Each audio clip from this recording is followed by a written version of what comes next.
All right, I'm back. And in keeping up with sharing poetry for National Poetry Month, I decided to share a piece that I wrote for my grandmother late 2018, early 2019. I know I performed it for the first time in 2019.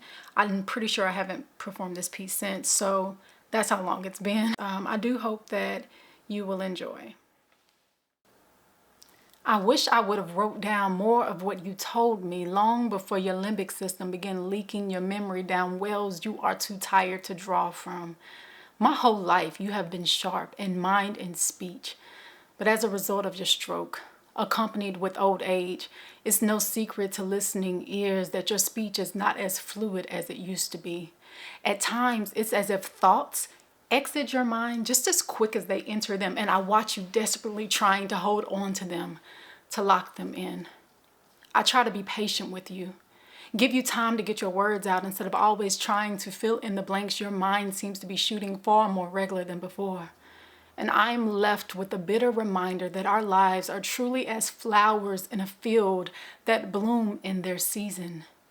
And speaking of flowers, I have some for you. Grandma, you have been a solid rock in all of my ages. I have taken 38 trips around the sun, and your love has been constant on every last one. Now, I would not pretend to comprehend the full blessing you have been, because being less than half your age, I know, I don't even know the half of it.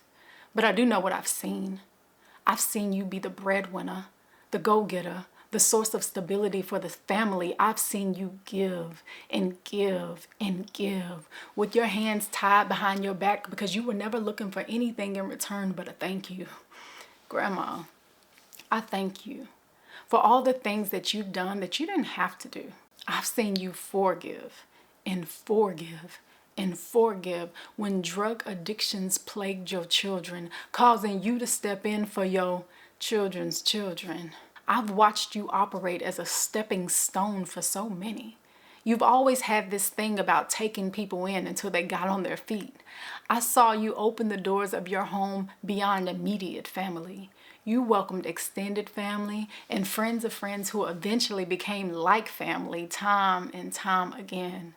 I fully remember the magnitude of love that lived in the walls of your abode. So much laughter has bounced off of hearts like springboards and atmospheres that you created. So much rhythm and blues have swept through your living room on Saturday mornings.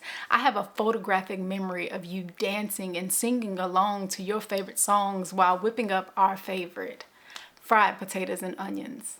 A breakfast staple of mine that still brings me thoughts of you whenever I'm whipping it up in the kitchen. You gave me one of my first tours around the kitchen, starting with the dishes. And I hated doing the dishes. But whenever company would come, it seemed like the chore was always delegated to me instead of one of your grandsons. It felt like punishment back then. But as growth would have it, you can't even pay me to use a dishwasher now. Something about the way a dish towel and elbow grease ushers me into the memories of the good old days at Grandma's when all seemed well with the world. And while we're in this world, I've made it my duty to live out your legacy of beauty because you have always been a looker, of brains because you have always sought out ways to advance yourself and your family, of service because you have been serving God's people long before you became a faithful member of the Mother's Board, of strength because the story of your life tells a tale of fearlessness and resilience, and of love because it is your demonstration of it that outshines all of your humanity. And as much as I wish I could repay you, I know that I could never even out the scales, but I will do what I can. And what I can do is give credit and say thank you. What I can do is honor you. And God forbid your mind begin leaking your reasoning down wells that you are too tired to draw from. I will be your voice of reasoning, Grandma. I will draw for you. And if you made it to the end of the poem, thank you so much for listening. If there was something that resonated with you, I would love to hear about it.